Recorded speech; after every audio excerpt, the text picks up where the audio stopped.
আজ সবাই একটা জিনিস নিয়ে অবগত রয়েছেন যে আপনারা দেখতে পাচ্ছেন শিলচর শহরের যেটা সবচেয়ে বড় একটা বার্নিং ইস্যু, সেটা হলো যেটা বৃষ্টি 2-3 ঘন্টা দেওয়ার পরেই দেখা যায় গলিয়ে গলিয়ে এবং রাস্তায় রাস্তায় একটা জলের সমস্যা হয়, একটা মিনি ফ্লাড সিচুয়েশন ক্রিয়েট হয়।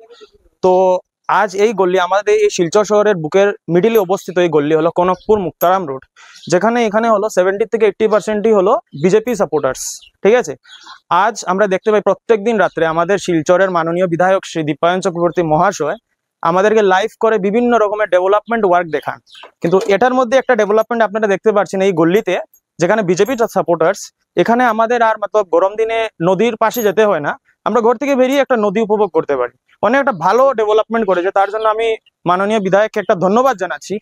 তো এই যে গল্লিটাতে এই যে সিচুয়েশনটা, এটা আজ এবার প্রথম হয়নি, প্রত্যেক বছরই সেম সমস্যার সম্মুখীন এই এরিয়ার জনগণকে হতে হয়।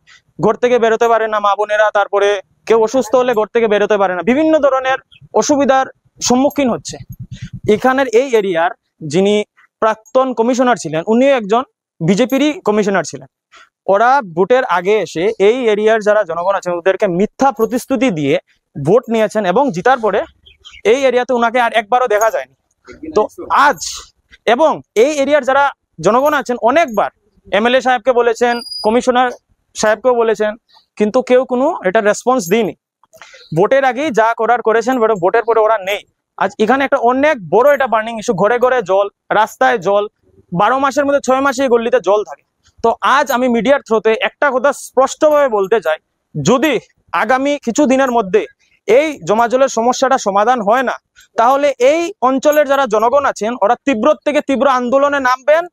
এবং তার সঙ্গে যেটা আগামী 2 মাসের মধ্যে পৌরসভা নির্বাচন হতে চলেছে এবং 2026-এ যেটা বিধানসভা ইলেকশন হতে চলেছে, সেটাতে এই এরিয়ার জনগণ একদম স্পষ্ট জবাব দেবেন ওদেরকে। এটা নিয়ে আপনারা সবাই নিশ্চিন্ত থাকুন। এটার নাম হলো মুক্তারাম রোড, কনকপুর পাটু, যেটা শিলচর শহরের একদম বুকে অবস্থিত। জনগণ আছেন অনেক শান্তিপ্রিয় মানুষ, কেউ কোনো অশান্তি চায় না, সবাই শান্তিতে বাস করতে চায়। কিন্তু এই একটা যে সমস্যা, এই একটা সমস্যার কারণে প্রত্যেক বছরই সবাইকে ভুগতে হচ্ছে।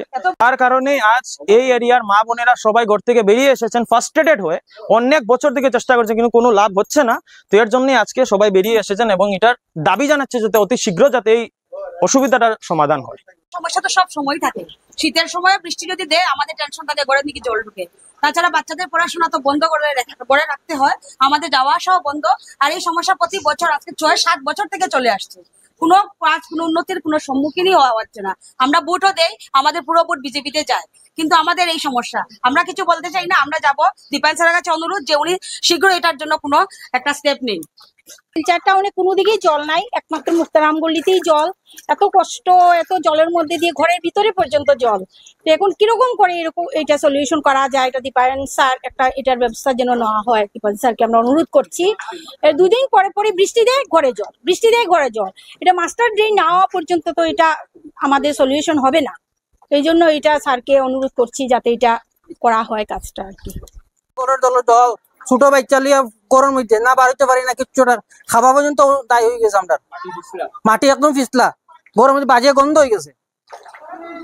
আমরা ড্রেন হতো, মাস্টার ড্রেনের প্রবলেম সলভ হইতো, আমরা ড্রেন লাগে আর কিছু লাগে না। আমরা জলের আজকে কখনো রয়েছে বর্ষার আজকে কখনো রয়েছে 4 মাস হয়েছে বাকি, এত মাত্র শুরু হইলো বর্ষা, আর 4 মাস 10 মিনিট বৃষ্টি দিলে করে জল ঢুকে যায়।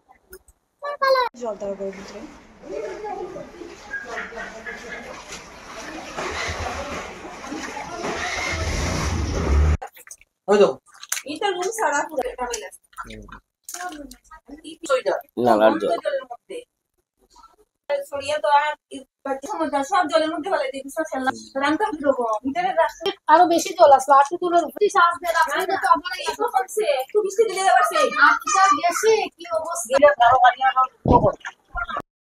সামনের থেকে লইবে না ফিসের থেকে?